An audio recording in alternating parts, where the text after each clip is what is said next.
नमस्कार, मी डॉक्टर अनिकेत गायकवाड। आजचा विषय हा खूप महत्त्वाचा आहे, कारण की सर्वसामान्यपणे 8 पैकी 7 महिलांमध्ये शरीरातील रक्ताचं प्रमाण किंवा HBचं प्रमाण हे कमी झालेलं आजकाल दिसून येत आहे। त्याच्यात आपण मुख्य कारण हे न्यूट्रिशनल ॲनिमिया किंवा जे पोषक तत्व किंवा पोषक घटक आपल्या शरीराला हवे आहेत ते कमी प्रमाणात मिळाल्यामुळे शरीरातील रक्ताची पातळी कमी झाली असं पण दिसून येत आहे। त्यामुळेच आज आपण असे काही पदार्थ लोकांना सांगणार आहे की ज्याचा उपयोग त्यांच्या आहारामध्ये केल्यावर त्यांच्या शरीरातील HBचं प्रमाण हे चांगलं राहायला मदत होणार आहे।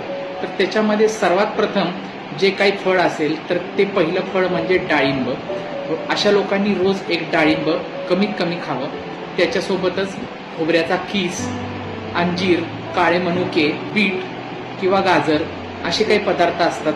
हे पदार्थ आपल्या आहारात आलटून पालटून रोज खाण्यात ठेवले तर त्यांच्या शरीरातील रक्त हे थोड्या थोड्या प्रमाणात का होईना पण नॉर्मल रेंजमध्ये यायला लागतं।